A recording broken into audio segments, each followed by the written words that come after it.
नमस्कार, आप देख रहे हैं द आज़ाद आवाज़ और आज हम हैं सिद्धेश्वर मंदिर में और हमारे साथ है धर्माचार्य श्री हरिओम पाठक जी। नमस्कार सर।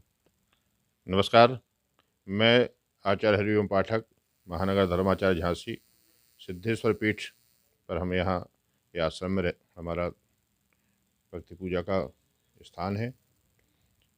आज पूरा देश विकास की ओर है। कुछ प्रदेशों में चुनाव चल रहे हैं, उत्तर प्रदेश में भी चुनाव हो रहा है। इस जनता के अधिकारों की इस गंगा में बहुत सारे लोग शामिल हैं, उसमें डुबकी लगा रहे हैं। मैं सबसे पहले पूरे प्रदेश के लोगों को आपके माध्यम से प्रणाम करना चाहता हूं और आपने मुझसे मेरे विचार के बारे में जाना। हम लोग साधु सन्यासी हैं। पहला काम तो हमारा यही है कि जो सनातन धर्म के लिए, संस्कृति के लिए, भारतीय संस्कारों के लिए और बिना भेदभाव के सभी जाति, पंथ और धर्मों के लिए, उनके विकास के लिए काम करते हैं, सुख शांति के लिए काम करते हैं, मानवता के लिए काम करते हैं। हम साधु संत यही अपेक्षा करते हैं कि आम जनता, हमारे देश के नागरिक, हमारे प्रदेश के नागरिक ऐसे ही लोगों को चुने जो देश को एक अच्छी विकास की गति दे सकें और पूरे विश्व में उसका गौरव बढ़ा सकें। तो इस बार प्रत्याशी उतरे हैं दो, कांग्रेस से राहुल रिछारिया जी और रवि शर्मा जी बीजेपी से, दोनों ही ब्राह्मण समाज से हैं। तो ब्राह्मण समाज किसको समर्थन दे रहा है?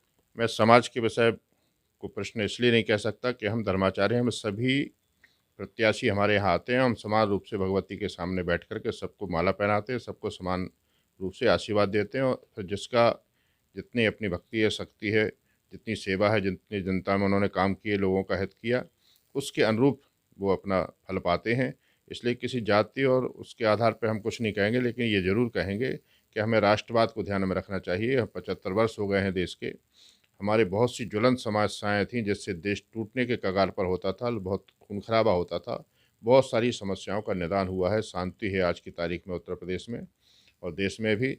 तो मैं सबसे यही आग्रह करना चाहूँगा कि जिसको भी आप चुनें, राष्ट्रवाद के लिए चुनें, राष्ट्र में सुख समृद्धि के लिए चुनें।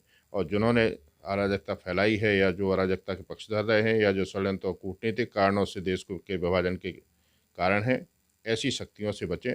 और वो अच्छे लोग हर जगह होते हैं, हर पार्टी में होते हैं। हमें अच्छे लोगों को चुनना है और जो राष्ट्रवाद की विचारधारा के हैं उनको चुनना है। 32 साल से कांग्रेस सत्ता से बाहर है, तो इन 32 सालों में आपने क्या देखा कि मतलब प्रदेश की स्थिति सुधरी है या फिर खराब हुई है? ये बात हमें नहीं कहनी, या आम जनता जानती है कि कैसा क्या हुआ है।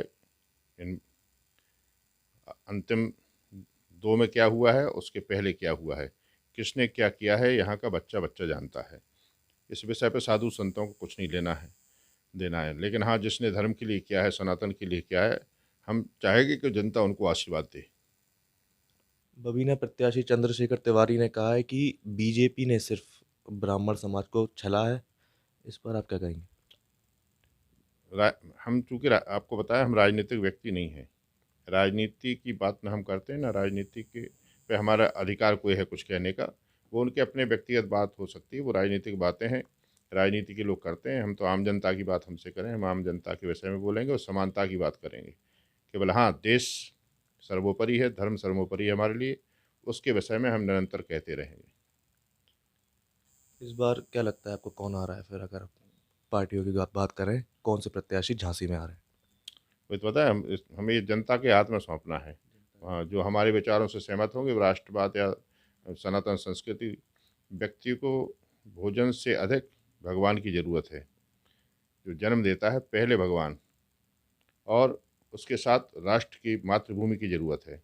हम जिस देश में रहते हैं, जिस देश में रहते हैं, उसका गौरव कैसे बढ़े, उसका सम्मान कैसे बढ़े, इस पर हमें पहले ध्यान देना चाहिए। जो इन विचारों को मानते हैं वो अपनी विचारधारा के लोगों को वोट करेंगे। जो राष्ट्र को सर्वोपरि मानते हैं, महाराणा प्रताप ने घास की रोटियां खा करके देश के लिए बलिदान दिया। चंद्रशेखर आज़ाद ने देश के लिए गोलियां खाई, झांसी में ही रहे। सुभाष चंद्र बाबू जी ने पूरा जीवन देश के लिए गौरव के लिए लगा दिया। तो जिन्होंने देश के लिए कुछ किया है, देश का गौरव बढ़ाने के लिए किया है, और जिसने देश को तोड़ने के लिए काम किया, टुकड़े-टुकड़े करने के लिए काम किया, समाज को, धर्म को बाँटने का काम किया है, उनको जनता ने सबक सिखा दिया, हम लोग क्या कह सकते हैं।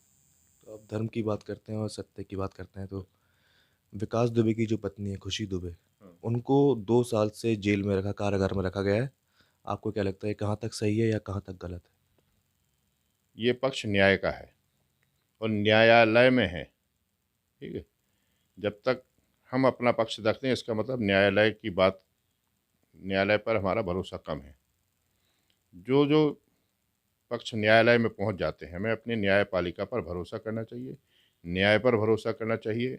यदि एक जज अन्याय करेगा, उसके ऊपर हमारी भारतीय परंपरा, भारतीय संविधान में निरंतर सीढ़ियाँ हैं। एक आपके साथ पूरा न्याय नहीं कर पाता, दूसरे के पास चाहिए, वो भी नहीं कर पाता, तीसरे के पास चाहिए। इसलिए तो न्याय की बात है। न्यायालय तय करेगा कि किसके साथ क्या किया, किसने क्या किया, कौन अच्छा था, कौन बुरा था। समाज में यदि कुछ होता है, वो हम न्यायालय नहीं जाते हैं, तो हम बोलने के अधिकारी हैं। लेकिन जो पक्ष न्यायालय में पहुंच जाता है, उस पर हमारी टिप्पणी करने का कोई राइट खत्म हो जाती है सारी। तो आपको क्या लगता है वर्तमान सरकार में लोग कितने खुश हैं या लोग कितने नाखुश हाँ, हैं? हाँ, इसमें हम बोल सकते हैं योगी की सरकार में लोग खुश हैं। बेटियां घूम रही हैं, देखो वीडियो बना रही हैं। अब वैसे नहीं जा सकते थे, बहुतों के यहाँ नहीं जाते होंगे पहले, इसके पहले इंटरव्यू लेने जाते थे सब जगह, कई जगह लगा चैनल ही कह देता था भैया तुम जाना, तुम नहीं जाना। आज ऐसा नहीं है, सब बेटियां अकेली जा रही हैं। जितनी नारी सुरक्षा का काम, नारी सम्मान का काम योगी जी ने किया है, जितना भयमुक्त समाज बनाने का काम योगी जी ने किया है, यह प्रशंसनीय है। उसकी प्रशंसा हर व्यक्ति को करना चाहिए, दुश्मन भी करने को भी करना चाहिए। बैरे ही राम बढ़ाई करई, शत्रु को भी करना चाहिए, क्योंकि उसकी भी बहु बेटियां होती हैं, उससे भी भयमुक्त रहने की ज़रूरत है। तो जो काम योगी जी ने किया है, एक संत होने के नाते, एक अच्छे सफल प्रशासक और शासक होने के नाते उन्होंने जो किया है, वो वंदनीय है, प्रशंसनीय है। ऐसे लोगों को आगे आना चाहिए, उनको हमें समर्थन देना चाहिए। चलिए धन्यवाद हमसे बात करने के लिए, जुड़े रहिए हमारे साथ और देखते रहिए द आज़ाद आवाज़।